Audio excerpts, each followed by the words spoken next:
Just want to start by saying thanks for all you guys for hanging in there today. It's been a great day, lots of great speeches, and I hope you've learned a lot of great stuff.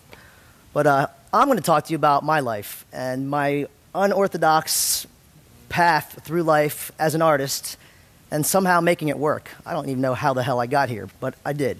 Okay, so anyway, I'm going to tell you all about it. Started out when I was a kid. Good old Aunt Alice, 64-box Crayola crayons. I don't know if y'all had them. I did. A doodle pad and some fingers. I started drawing, and I was pretty good, you know? I was okay. For a little kid, I could draw. I drew cars. I drew sneakers. Why sneakers? I don't know. It just sounded cool. And anyway, so I was decent. But really, I never took any art classes other than that. I went to an all-boys prep school. My dad was a doctor. My mom was a nurse. It wasn't like I had any kind of artistic influences anywhere. But anyway, I was into it. That's all I wanted to do. I just wanted to be an artist, okay? So I get to college. I was expected to be, I don't know, study doctor, doctor medicine or some kind of business or lawyer or anything. Man, screw that shit. I was like, no way. I can't do it. I just can't do it. So I said, Mom, please let me just get a design degree or do something artistic. She's like, all right, you go ahead and study business, but at the same time, I want you to study your art, and you can try and make that work, but you're probably going to fail. But just go ahead and try it anyway. I'm like, all right, cool, thanks. Awesome. So while I'm there, I'm like, man, you know what? What am I going to do? How am I going to be an artist and make money? I'm like, well, you know what? There's these guys that work at MTV. There's people who work at Rolling Stone and Spin. They're doing it. They're hanging out with rock stars all day long. I'm like, I want to do that. That sounds cool.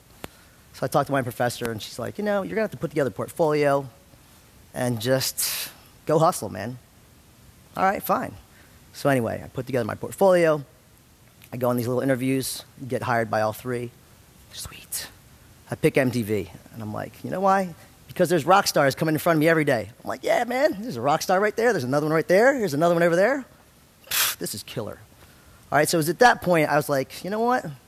This is really unconventional, but I really like it a lot. And this is where I want to be. Cool. So I stayed there.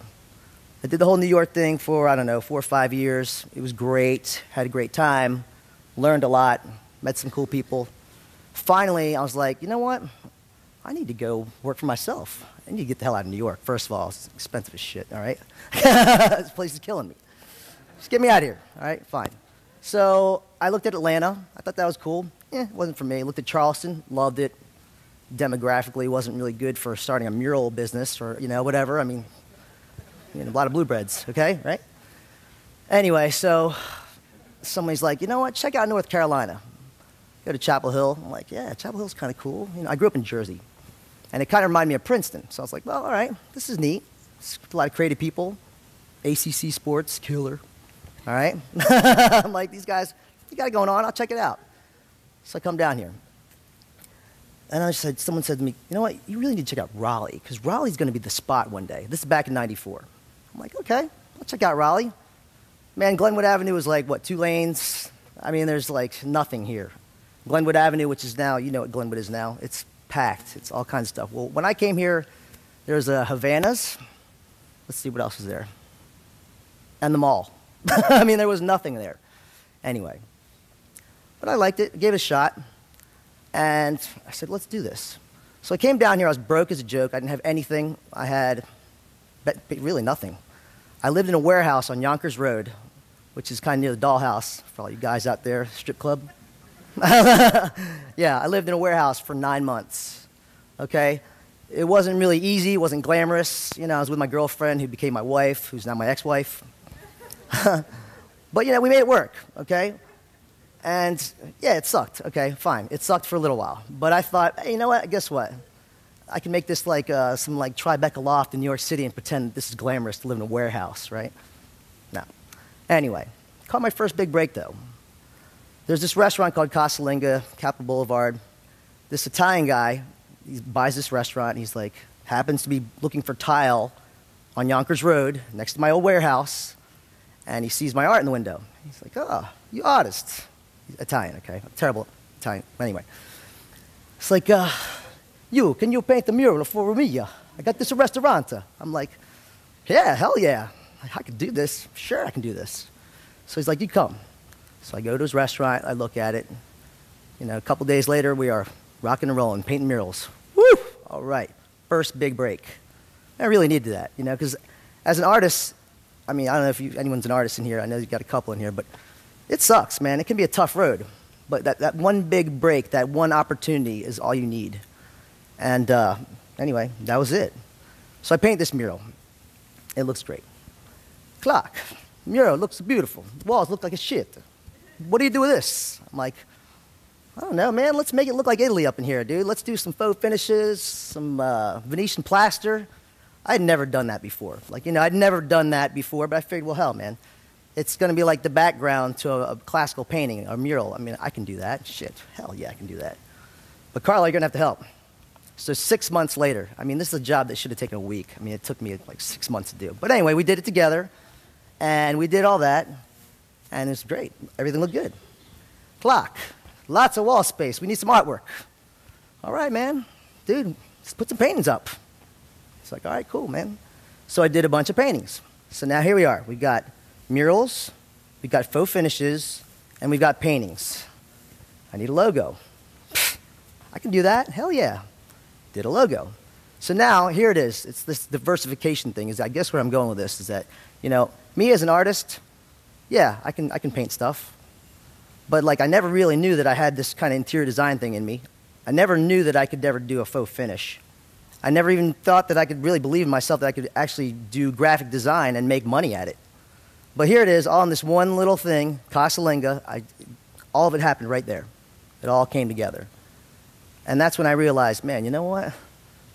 I can make a living doing this, and I can probably kick some ass. But I got to believe myself. I'm going to work my ass off, recognize those opportunities, and just do it.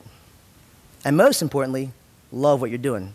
Because I was broke as shit, like I said, and I lived in that warehouse, but I loved every second of it. And that's what drove me to keep on going. So, anyway, let's go move on to some other things here. Artwork. You know, some of the murals that we're doing. Floor murals. Faux finishes with mural.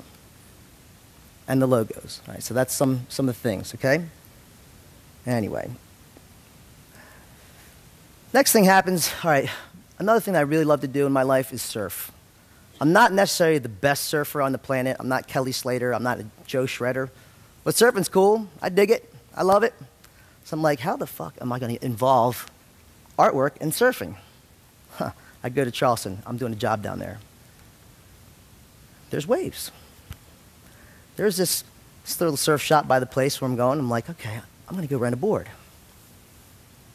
Forget that. I'm going to go buy that little crappy board right there, that really crappy one over there on the left-hand side. I bought that board for like 20 bucks. I said, I'm going to surf on this thing. So I surfed it. It was cool. Great. Had a good time. But it really did look like a piece of crap. So I said, hey, I'm going to go back to Raleigh. I'm going to paint this thing up. I'm going to deck this thing out, man. This is my opportunity to make a piece of art. And then that's what it turned into on the other side. So went from the crappy to the decent. Crappy, decent, crappy, decent. Decent. Art Co Surf. That was the beginning of my surfboard company, the Art Co Surf Company. So anyway, I'm sitting there. Now I'm like loving it. I've figured out a way to do all my interior design, my graphics, my murals. Now I threw the surfboard thing in there, and I'm really stoked. I'm happy, getting all this good press. And then I got this crazy, crazy, surreal, like phone call one day. I don't know if this is just weird. Anyway, I'm sitting there at Lowe's buying materials for a project that I'm working on. I get this phone call. Bling, bling. Hello. Hey, man, I read about your surfboards. They're kick-ass. I really want one for my husband. Cool, man. What's your name? Where are you from? What's up? My name's Alicia Moore. You know, I'm from blah, blah, blah. I'm like, oh, cool. Good, good, good. I'm like, that sounds really familiar. And she's like, yeah, you ever hear that artist Pink? You know, that rock star Pink? I'm like, yeah, man, she's great. Whatever. She's like, yeah, you're talking to her right now. I was like, what? Are you serious? Come on, dude. I'm thinking to myself, someone's playing a joke on me. I'm like, this is total bullshit, okay? Whatever. So she starts going on and going on and going on. We're talking. I'm like, holy crap, this is for real, man. This is like a rock star on the phone with me. I mean, I don't deserve this. I lived in a warehouse like not too long ago. You know what I mean? I don't get calls like this every day. Anyway, so that was my first brush with some kind of cool fame, and I was like, wow, man, this is just super cool. You know, this is real cool. I mean, when you're at MTV and you see people, that's one thing. But when they call you on the phone directly, then you feel really stoked. Okay, so I just got to tell you, that's awesome. So that happened. You know, some of the boards end up doing work, you know, then the other great break. Get another phone call. I have some artwork, and it's up here in New York City, and the guy who had the gallery says, hey, Clark, man, there's this show, and they really like your art, and they want to use it. I'm like, TV? Killer. What is it all about? What's the name of the show? Sex and the City? Like, oh, Sex and the City. Wow, that sounds cool. Was it like a porn or something like that? Like, wait, what's going on here? No, man, it's just some series. I don't know. It's going to start up, and they really want to use your artwork, and they really like your stuff, and they want to get you involved. I'm like, sounds good to me. I had no idea what I was in for with that. And I took a ride with those guys, and wow, let me just tell you something. That was the next chunk of wow, you know? Anyway, pretty exciting stuff there. Another random occurrence. I'm sitting down at a bar in Wilmington a couple years ago, and this guy, another random opportunity, just we're sitting there drinking, having a drink, talking, we hit it off, and he says, you know, I'd like to do work with you someday. You know, you just seem like a decent dude, and I like the work that I've seen, you know, whatever. Cool. So I'm like, this guy's hammered. I'm not going to see this guy ever again. Who is this guy? You know what I mean? 3, 4 years later, he calls me up. Clark, man, remember me? Caleb, dude, I met you in Wilmington. Oh, yeah. No idea. All right, fine. He's like, yeah, well, anyway, I met you, da-da-da-da-da. I'd like to fly you down to Atlanta. We're filming this movie. I'm like, huh? What'd you say? Movie? He's like, yeah, man, I like your surfboards. I've been following your career. I got your card. I don't know if you remember giving it to me. I'm like, oh, yeah, sure, dude, whatever. Go down there. Turns out it's Zombieland. And it's Woody Harrelson. So I get to go hang out with these guys. Just like, this is freaking crazy, man. I can't even believe it, dude, all right? The same year, or at the same time, he hooks up with this other movie, The Joneses, which had a much better cast, and I thought that movie was going to do way better. Has anyone ever heard The Joneses? No, of course not. Well, David Duchovny was in it. Demi Moore was in it. Amber Heard, a bunch of other famous people. But that movie, I thought that movie was going to be the big one. I was wrong. That was the big one. Cool, whatever. Either way, I got my stuff in both movies. And it all happened the same year with the same guy who was hammered in a bar 4 years ago. Point being, you never know where you're going to get these little opportunities. I mean, they're just going to come and go. I didn't plan for any of this. I didn't think I was ever going to make it as an artist in my life. I really didn't. I mean, I had no idea that this was even humanly possible. But those little opportunities, whether I plan for them or not, they do show up. And when they do show up, make the most of them, okay? Let's see here. The last and more recent, I guess this is the things that I'm doing right now, or the coolest thing that I'm doing right now, I want to say. I'm sitting there doing this event called Band Together. I do a lot of fundraising. I give away a lot of artwork and do a lot of charitable stuff. Well, I was doing this event downtown, and Michael Franti, Spearhead, awesome. He's playing this event. And I am painting live art like while he's playing his thing, he's doing his music.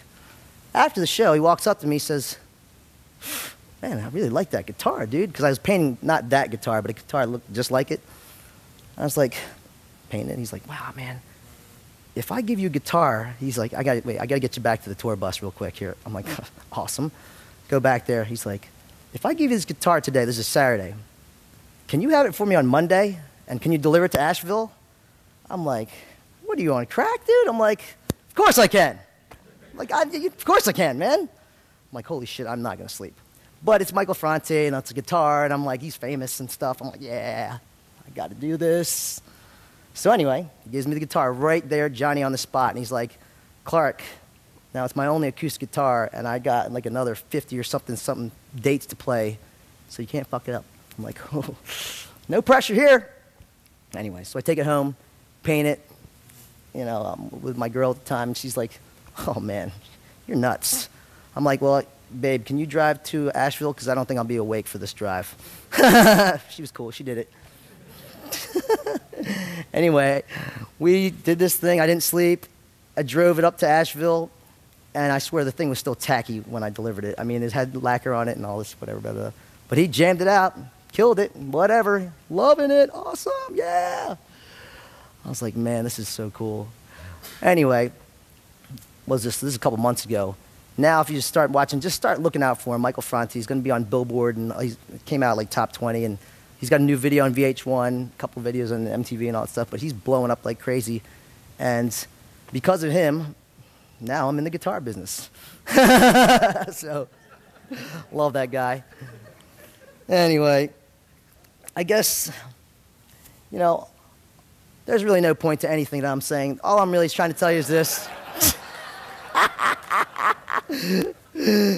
I'm an artist. We live unorthodox lifestyles, or at least most of us do. At least I know I do. And there's really no rhyme or reason to it, to half the crap that we do. But, you know, a lot of people have always told me, you're not going to make it as an artist. Like my mom said back in the day, good luck, whatever, you're going to suck, whatever. But that's bull crap. Because if you believe in yourself, if you work hard, and you look at all those great opportunities, and you find them and you make the most of them, then you can do it, all right? And it doesn't have to be conventional. So I know, you know, hey, if I could do it, everyone can do it. And I just want you all here to say, you know, if there's anything that you can do, in whatever field you're in, just be positive. You know, work hard, and just leave that legacy. Write your own story, you know. Inspire others. Be happy. Be positive. Because that ultimately is what's going to make the world a better place. Thanks a lot for having me, guys. See ya.